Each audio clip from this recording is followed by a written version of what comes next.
All right, we're rolling. All right.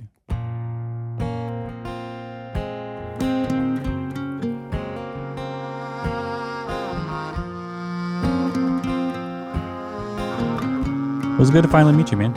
It's been a long time coming. I think, let's see. It's going back almost a year, I think, because we started talking to Naked Society like last October-ish and somehow linked up a little bit. So just to kick it off here, we'll start rolling. Just introduce yourself. Tell me a little about yourself, and then we'll spin from there. Yeah, my name's Ray Barron, and I'm a musician up in the kind of greater Seattle area. I live just north of Seattle, actually, maybe 20 minutes up north, but I played in Seattle as well.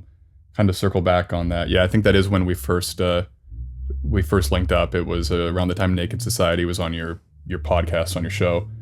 And, it was pretty obvious to me that you guys were doing something pretty cool for indie music at that time. And I think more recently, you guys have been pretty, community focused where you live. And you're up in North Carolina, right? I think. Opposite side of the country is you. Yeah, Raleigh, Central Raleigh. So awesome. East Coast. But yeah, as for me, I'm like a lot of people up this way, I guess. I'm a musician that, I love music. I love performing. I love writing, and it's really since I've fired it up again this past, I think, year and a half. It's been just front and center, in my life. So, but yeah, I'll let you lead on this. This is kind of new to me. I'm not on a lot of podcasts, so. So the cool thing, as we've kind of kept up a little bit over the last year, I feel like we've kept on crossing paths on similar ideas and things that we're kind of navigating through. And we talked about exploring and getting back into our own communities, the focus on music. And most recently, it was a couple weeks back, I think, you did a really cool write-up on your website that I loved because it tapped into so many things. And I was like, hey, that sounds like what I'm doing. I love that, because the cool thing is so many of these music is the thing that can connect so many people from so many angles.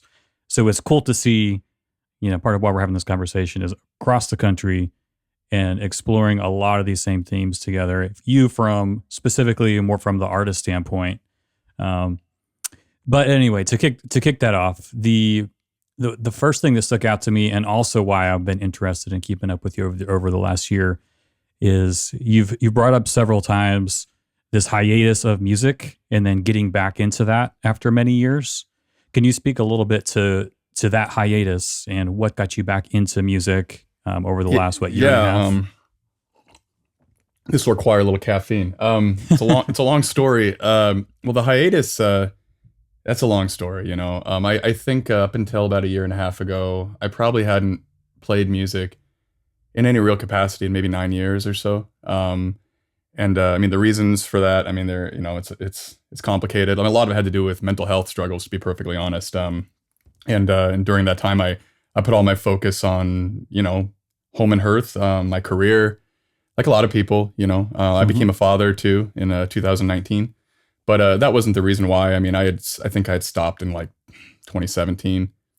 And during that period, when I was still making some music, I just wasn't in the right headspace, and it's a weird thing to say because music always meant so much to me, but I always kind of felt like if I couldn't do it right, if I couldn't do it the way that really just fueled me, and then I just, it was like, I'm trying to think of a good analogy. It got to that point where the very act of trying to write and create, even though I just struggled so much in completing anything, with everything else going on in my life, that I just kind of backed away. I had a home studio. I did a lot of stuff privately, a lot of recording and a lot of writing on my own. I wasn't a performer, and at some point I just stopped doing it, and I put all my focus on work, career, family. Mm-hmm. And what got me back into it, it was pretty serendipitous, It really started with the open mic community where I live, right? So like I said, I think we're about 22 miles north of Seattle, and there's a particular pub, bar, that I'd gone to with my family for maybe a year and a half, 2 years. Then they have an open mic, and I didn't have any interest of playing in it, to be perfectly honest. And we would go just to socialize, pretty much. Mm-hmm. And And at some point, I made a lot of headway. In terms of, I mentioned the mental health struggles, I made a whole lot of headway. Probably some year and a half prior to that, but I still didn't feel any impulse to play anymore. Again, I'll focus on work. Yep. And I something changed in me. There was just this crazy dramatic shift that happened, and I picked up my guitar again, and something felt different. I felt it again. I didn't feel detached. Didn't feel numb. I was feeling it again, like truly, like in a way that I can't even recall the last time I did. It certainly wasn't 10 years before. And then I was like, okay, well, I'm gonna start with my hat in my hand, right? Like as I think I wrote in the blog, very humbly, and just I'm not gonna try to start writing. I don't want to do that. I don't want to turn it into a big thing. Before, when I was working on music, I'd have concept album ideas, or it would very grandiose, a bit pretentious even. This time I was like, no, I'm going to play some covers, whatever. And maybe I'll muster the courage to go on that stage. I don't know. And well, you mentioned, go ahead. Sorry. You're okay. And I did, it was like 3 songs or something. And I did, and I was so scared, like I had to take some drinks before I'd even go up there, do a few laps by the river before I'd even go on the stage. And I did it. I was terrified. But the support I got, in the bar was, it surprised me a lot. And, and what kind of got it really rolling, I think, was, one of the staff members, really was supportive and helped me get my first dinner show. And I didn't even want a dinner show. I had like 3 or 4 songs in rotation. And, but luckily she didn't ask me first, or I would have said hell no. And the booking guy reaches out to me and he's like, hey, you want a dinner show? And my first instinct is, I'm not ready for a dinner show, because dinner shows are long. I mean, the gigs we do in Seattle, you're like a 45 minute, hour long split bill. Dinner shows are 2-3 hours, Okay. A lot of material. yeah, which I didn't have. But I just said yes. I'm like, what am I? Okay, yes, I will. And so then I just started learning a bunch of covers, like crazy. Again, I'm not going to start writing. I'm just going to learn a bunch of covers. And I learned enough, and I ended up enough for a split bill. I shared it. So about an hour and a half of material. And that in itself just, it put me in, it just got me going, and then I got this, I started writing again. And before I knew it, one song became 2 songs, became 3 songs, became 4, 12, 13, 14. And then I, became more productive, I think, than I've ever been, by far. And, That's awesome. And then it just became, recording and playing elsewhere and shows. And it's been this community of that town I mentioned, Snohomish, has been incredibly supportive. Everett as well. And now Seattle is opening up. So, it all starts, you said a couple of things that I love.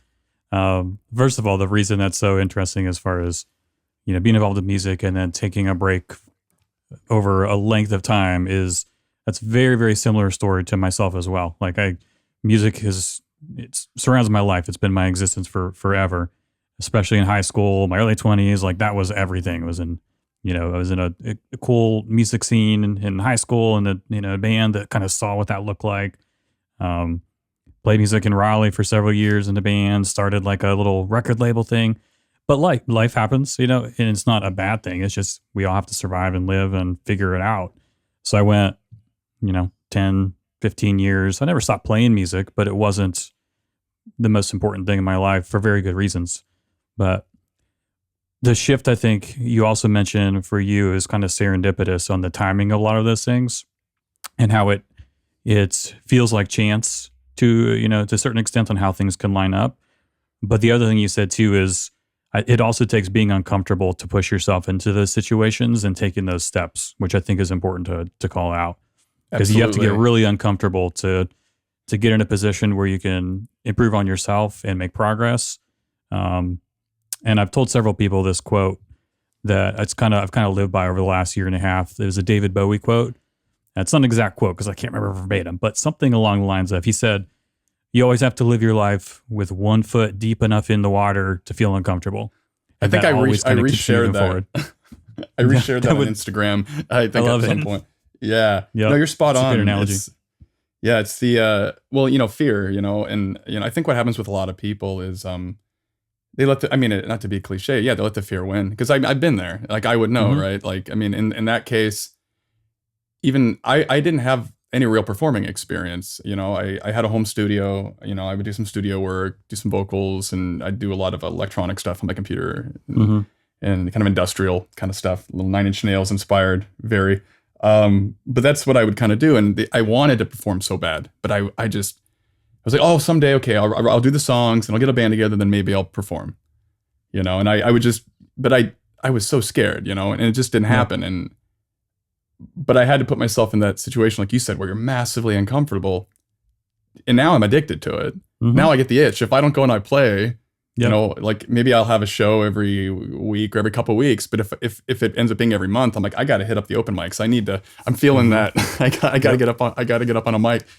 And that's insane to me because before, yeah, it was just fear. But yeah, if you let the fear win, you'll never do the thing you really Hmm. want. You got to get over that initial hurdle Absolutely. of terror. Well, the reality is we all live in our own heads. So like you're your own biggest obstacle is your headspace.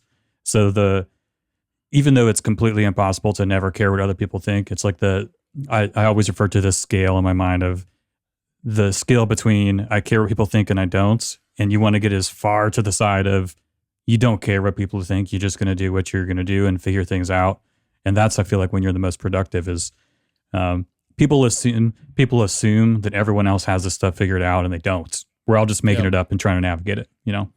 So, but I also love what you said in the write up to you early on, and you mentioned it here as well, where when you got back into playing music, you wanted to give yourself limitations and start at a very simple format. Can you talk a little bit about that and maybe why you approached it that way? Yeah. Well, I think I mentioned Nine Inch Nails, right? So, I mean, Trent Reznor's one of my biggest heroes, and so like him, I always enjoyed, I liked synthesizers, I liked interesting sound sampling, but I found that, I mean, I'm kind of textbook ADHD. You can tell by how I talk, probably already, and everybody says that now. Everyone says it, but no, I'm for real, and I know that about myself, and I've found ways around it, but at the time I didn't know how to manage it. And so I would dabble in all these different instruments. Maybe I'd play around with the Irish flute or the Armenian duduk's another random one that I used to like to play with. Just whatever I get my hands on. And what would happen is I'd have all this crap around me and all these possibilities and half-baked ideas, or maybe I would be playing a lot with a synth or some sampling, and I'd had a field recorder. I would sample random things, and these are all fun things. And someday I'll probably come back to it, but I didn't finish my stuff. And this time around, I was like, you know what? Guitar was something I never really polished up on really well. I wasn't that solid on. I'm like, I'm just going to play rhythm, play acoustic, and sing. Singing something I'd done for a while. I'm only going to focus on those two items and not allow anything else. I mean, there's open mics around. Perfect. I have a guitar. Mm-hmm. And it ended up becoming my main instrument fundamentally because I just forced myself, and I also got a lot more creative on it, and I got better on it, better vocally as well. So I was able to just hyperfixate. But everyone's different. I mean, some people like Trent Reznor's the kind of guy, he doesn't strike me as an ADD kind of guy. He's probably a type A like me, but he very focused, goal oriented. But that guy, he can have all this stuff around him, and that's like his zone. And for me, I can have it around me. I'll get ideas, but I'll just start obsessing over all these little, it's like maybe someday I'll circle back, but just the guitar, I can play for hours. I can pick it up in the morning, have my coffee, and I'm like, okay, and I'll get ideas. And I don't know. Everyone's different though. I don't think there's a right way. I think it's just know thyself, know what makes you productive and lean into it. And if you can handle a bunch of instruments around you, like Prince or something, then that's amazing. But I get distracted. So, well, I think it seems like it helped you to shift your focus and getting back into everything by giving you a strict vision of what you're allowing yourself to do. Even though now it seems like you're kind of, you're adding more people into what you're doing on the recordings and live stuff to fill some of that out. But I'm always a huge fan of limitations when we're talking about music, because it's always, it's cool how whether it's a forced limitation or something that you have no control over, the product always is shaped by whatever limitations you have, whether it's recording limitations. I go back to being a high schooler and having a cheap mic and like a 4-track recorder, and you make some of the coolest stuff because you learn how to use the tools that you have. And even some of the best recordings, bands, legendary bands, it's the stripped down stuff with limitations because you're forced to think outside the box. So I'm always fascinated with that and how it changes the outcome when you talk about music. Spot on. Yeah. Well, it's like food, I mean, I have this weird theory that, some of the best food, you think about some of those prosperous empires in the world that have made some of the blandest food, you know what I mean? Yeah. They've had all the resources available to them. And I like meat and potatoes, but, but often those, countries that had more limited resources would make the best stuff. Mhm. It's kind of the same idea. I feel like with music, it's the same thing. I mean, Yeah. and I mean, again, like I'll probably circle back to a lot of that stuff, and probably with a new understanding of how to employ it. But I think being really solid at one thing is really useful, Mhm. rather than being okay at a bunch of things. Like Bruce Lee, I fear the man that has thrown one kick 1,000 times more than the one that's thrown 1,000 kicks one time. Yeah. I don't know. I think it also speaks to like it's easy to overcommit in a lot of ways too, and it's helpful sometimes to simplify your workflow and your process to be able to focus your energy on certain avenues. I've gotten through that a lot too, on like lots of grandiose ideas and things I want to try and work through, but also being like, all right, would love to do that, but I can't. I need to focus on this.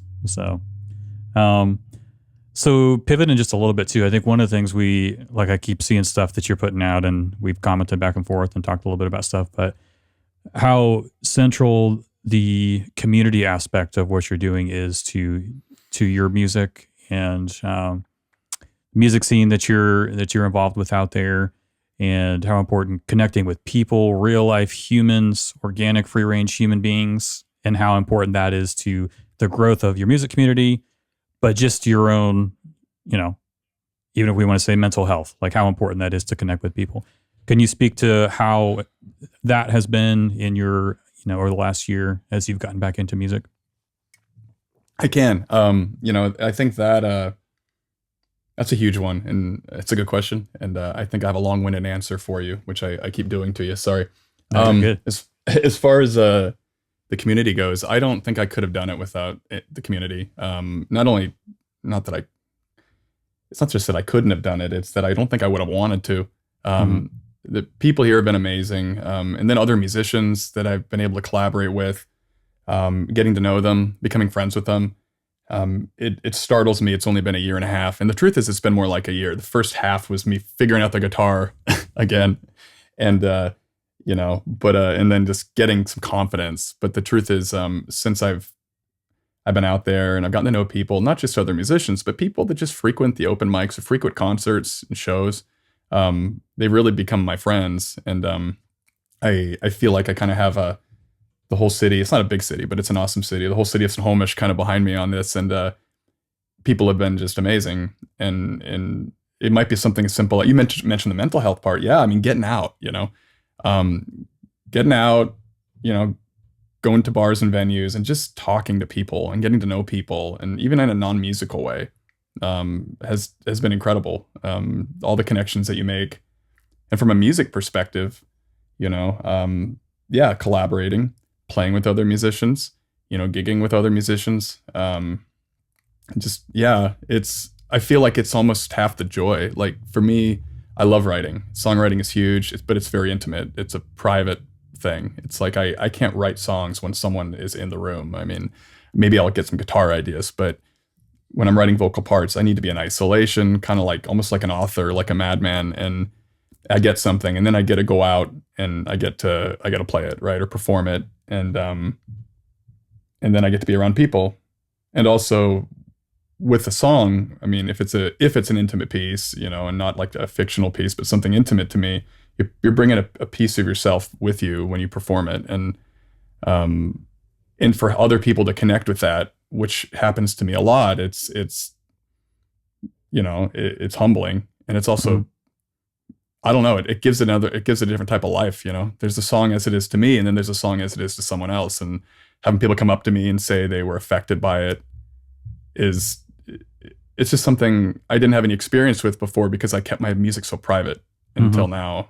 And let me know if I'm rambling too much. One story I do want to tell, though, so there's a song I wrote, which was drawn from or inspired by a loss of a really good friend of mine last year.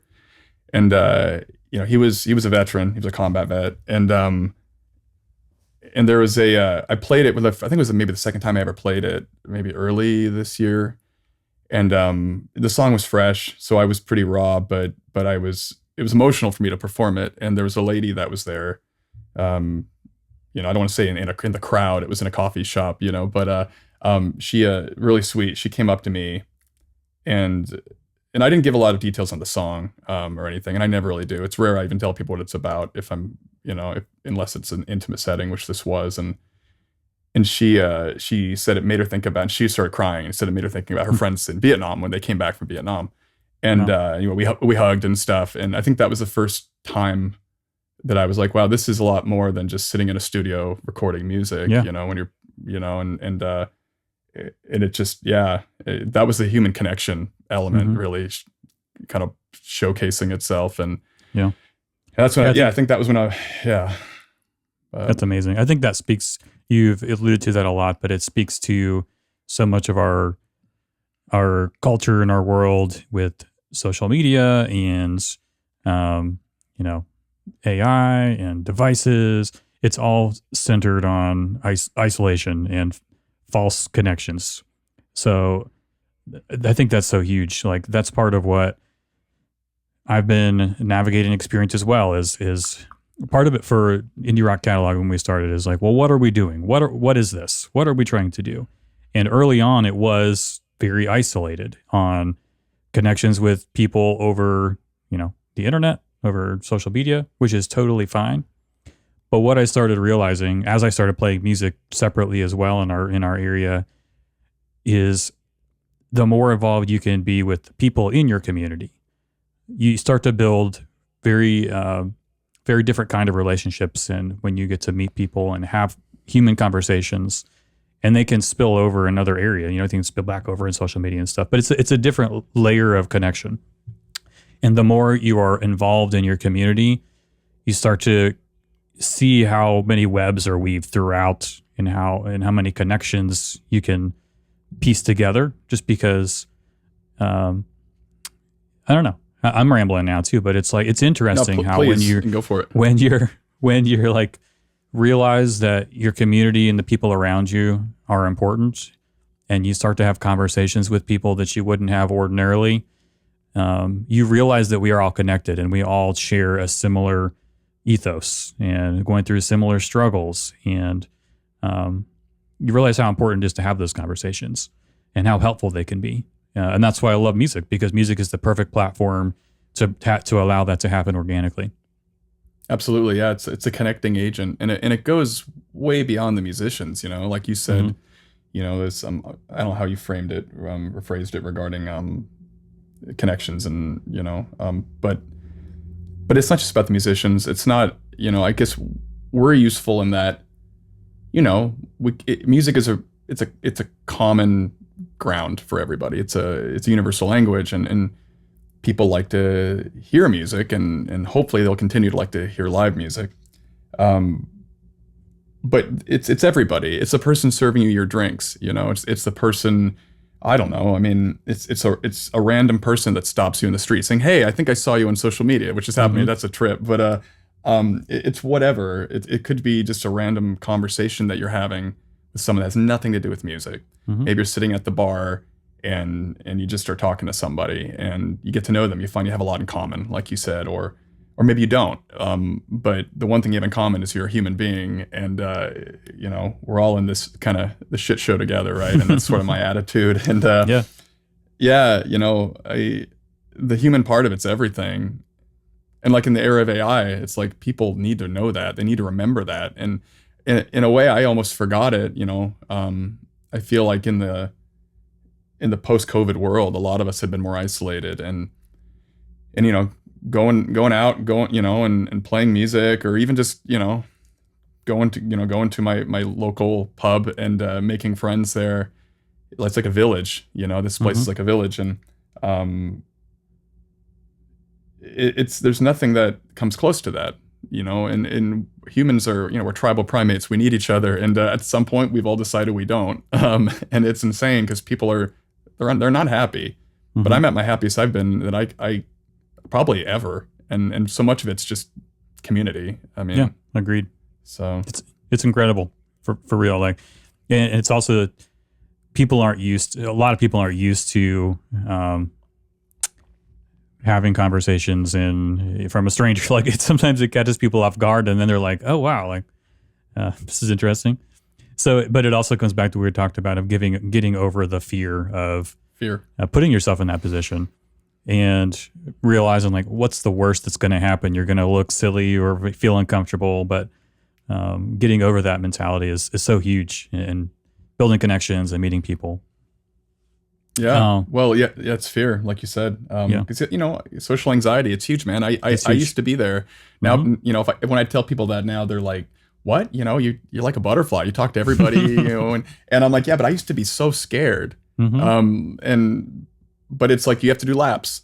You have to just keep doing it over and over again until eventually you're like, oh wow, where did the fear go? I mean, we all have our moments, our awkward moments, or off days, but it's just like anything. It's just practice until you just don't feel it anymore, I guess. But yeah, it's crazy to think about in that terms, but yeah, it's just like anything else. It's routine and practice and just putting yourself in situations over and over. And then we talked about it, or at some point where you look back a year and a half, and you're like, how did I get to this point?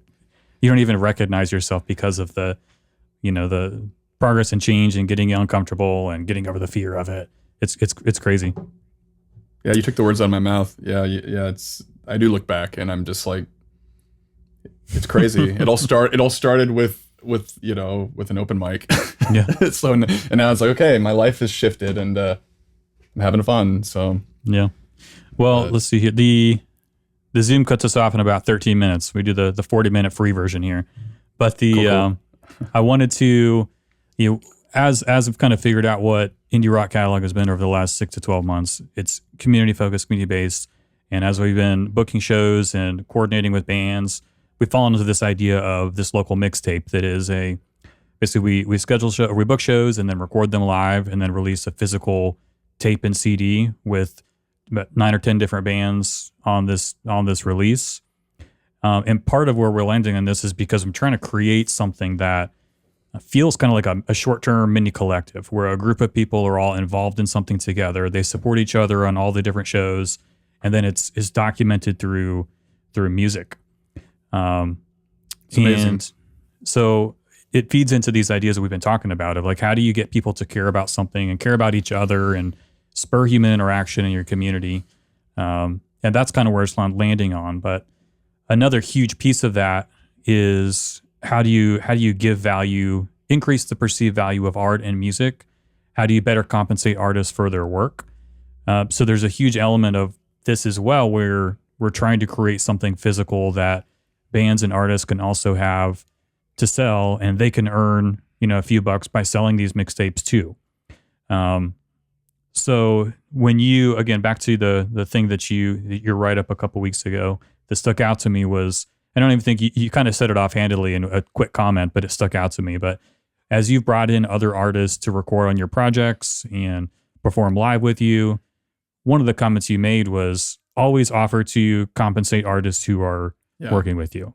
And I love that because as artists, it's a passion for us. And 99.9% of the time, we'll do all of this for free. Don't tell them, but you're right. You're right. So like, that's been a thing.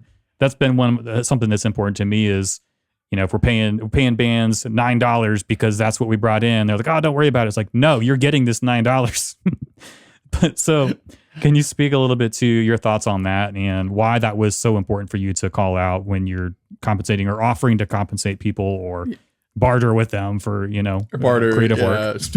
yeah. Yeah, no, so it's true, I and it always depends because God knows I've done so much stuff for free, mostly Oh for yeah. free, but you know, I think it's important to offer for one. You should always offer some kind of compensation, and it might not even be monetary. It might be like, hey, maybe you have really good gear, at home to record. Hmm. Like, hey, man, and I do. I used to have a home studio. I still got my mics kicking around. Eventually I'll reassemble everything, but like, hey, I will record you. I will do, we will do this. I'll even do my, I'll chip in to have it, mixed for you or whatever. I mean, or maybe it's just straight up compensation. Maybe it's hourly compensation based on the time.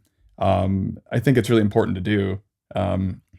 But you're right, as musicians, and you never want to tell venues that. They already seem to know that because they haven't given us a raise in like 20 years, right? Hmm. But yeah, we of course we do it for free. I do it for free all the time. There's a birthday party somebody asked me to come play at this weekend, and I mean, I'll do it for free. I'm like, whatever. And but at the same time, you got to be careful doing that because you don't want to undersell yourself and screw over other artists because you're taking lower wages or no wages, Hmm. and then devalue art even more as it's already being devalued. So it's a double-edged sword. Yeah. It's an interesting conversation to have, and that could go a whole other direction. But because people do it for various reasons, obviously people do it for a living, and some people do it for a passion project. So I just think in the world that we live in now, with obviously AI and how that's affecting the music world as well as everything else, it's Good an Lord, interesting yeah. thing to keep, you know, um, forefront, because we are used to doing, art is not, the conversation is around giving value to art and what that looks like, so Yeah. um, One point on that actually, because I thought about that when you said that giving value to art, and I'm gonna guess that you agree with this. Is now I don't know how much it's gonna help us monetarily, but at least in terms of how people perceive art, is really focusing on the human, on the person behind the art. I think for the longest time in the past, my last foray into music, I didn't show my face. I was very like private about it. I even had like a pen name basically. I had a I was like, I don't want anyone to associate with me, which is I think is a mistake. At first I thought, okay, well this way they'll focus on the art. Maybe back in the day that would have been fine. Maybe in the progressive rock days of the early '70s, because I was inspired by a lot of that stuff. Sure. mhm. But nowadays, in the era of AI and everything else, you almost want to focus on the person, not as a persona, not as some bullshit image, but just as who the person is, all their Right. flaws and everything. Mhm. I almost feel like that helps. It's more relatable. Like Mhm. conversations like this, where you can shoot the shit with someone and talk to them, and they can see who you are. And if they don't like you, fine. But if there's something they can connect with as a human Mhm. behind the art, I feel like it's almost better because at some point you won't be able to tell what's real and what isn't. Mhm. And I don't know. I'll stop rambling, but I, that's I, just my thought. no, I think that's So huge. Yeah, connecting the person to the art is important, but it also comes back to the recurring theme of getting over the fear of it, because it's a very vulnerable place to put yourself in when you are that open. very And obviously we all live in our own heads and have extreme self-doubt constantly. So um, that place of vulnerability, I think, that's what humans are. We're vulnerable creatures, and that's often how art is created. You know what I mean? Like from that place. So it comes right back together. it's tough, especially Yeah. as a songwriter. How Mhm. vulnerable do you want to be? Yeah. And how okay are you with being completely misinterpreted? Mhm. Which is just going to happen, I guess. But yeah. I don't know. Maybe I'm crazy. Maybe I'm just like, wear your heart on your sleeve. Fuck it. See what happens. But yeah, it is what it is. So Yep. Well, we got a few minutes left here, Ray. Can you, to wrap it up, yeah. give me an update on like what you're working on musically? What, I know you've recorded some songs. You came out with something recently, which is amazing. But you're also working on an album coming up. What you got going on, and what's the future look like for you? Yeah, thanks for asking. The album's gonna be a long road, but yeah, I've been in studio. Just the other week, we were at down at Temple of the Trees. They're south of Seattle. It's a newer studio, amazing place. The guy that owns it, him and his wife, Joe and Karen. They also own Orbit Audio in downtown Seattle, and that's an incredible facility too. Yeah, I went in there with a drummer, Kenneth, and bassist Freddie. Shout outs to them, they're amazing. To get drums and bass recorded for two of my songs. And throughout the course of this week, we'll be working on edits as well as getting layers done for guitar and vocals, and adding other instrumentation. So those will be on the album almost for sure. And then we'll be doing the same process with the other songs. So it'll be a process. I'll probably release those 2 as singles and maybe put them on, I don't know if you listen to vinyl, but put them on a 45 because I want to have something tangible. I'm impatient before I get the full thing. Absolutely. Yeah, but a lot of collaborations, so like my goal for these is to work predominantly with local artists, people I know or people that I've met through people I know, where possible, and just do a grassroots. It's expensive to do it this way because I'm paying out of pocket, and it's also a lot of coordinating, but I feel like it makes a cool product, because you have all these amazing people that are contributing. I like to say adding bits of their soul to the songs.